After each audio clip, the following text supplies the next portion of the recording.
এইবার আমরা শিখব হলো টিকিটে আমরা কিভাবে একজন কাস্টমারকে রিচ আউট বা খুঁজে বের করতে পারি। তা আমরা বর্তমানে ড্যাশবোর্ড অপশনে আসছি, আমরা টিকিট অপশনে গেলাম। টিকিট অপশন থেকে এখানে দেখতে পাচ্ছি আমার নামে একটা টিকিট উঠানো আছে, তো আমরা এটা অ্যাকসেপ্ট করলাম। অ্যাকসেপ্ট করার জন্য তো আমি যদি স্টার্ট ট্রাভেল দেওয়ার আগে আমি দেখতে পাচ্ছি যেখানে কাস্টমার অ্যান্ড লাইন এই অপশনের ভিতরে কাস্টমার কল, আমি যদি কাস্টমারের কল দেই, হ্যাঁ, তাহলে কাস্টমারের কাছে আমাকে এখানে চুজ করতে বলতেছে। কাস্টমার অপশনের ভিতরে আমি যদি এখন ফোনে ক্লিক করি, এখান থেকে ফোনের এখানে আমার এখানে নাম্বারটা চলে আসবে, আমি ফোন দিতে পারবো। হ্যাঁ, আমি এবার ব্যাকে চলে যাই, হ্যাঁ, আবার কাস্টমার কলে আমি ক্লিক করি, এখান থেকে আমি 3CX এর মাধ্যমেও 3CX এ ক্লিক করলে এই যে 3CX এ তার নাম্বারটা চলে এসেছে।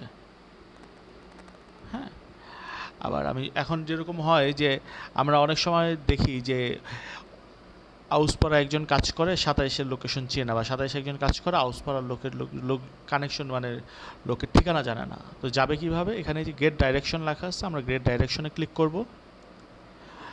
আমরা এখানে এই যে বাম পাশে যে ম্যাপ দেখাচ্ছে গুগল ম্যাপ, এটাতে ক্লিক করলাম। এই যে আমাকে এখন হলো একটু সময় নিচ্ছে ওপেন হতে। এই যে এখন হলো গুগল ম্যাপে অন হয়ে গেল। হ্যাঁ, এখন পুরো রাউটে আমাকে দেখাবে যে আমি কিভাবে কোন রাস্তাতে গেলে আমি কাস্টমারকে খুঁজে পাবো, আর আমার গুগল ম্যাপ দিয়ে কাস্টমারের কাছে পৌঁছে যেতে পারবো যে আমি কাস্টমারের লোকেশন না জানি। তবে এখন ব্যাকে চলে যাই।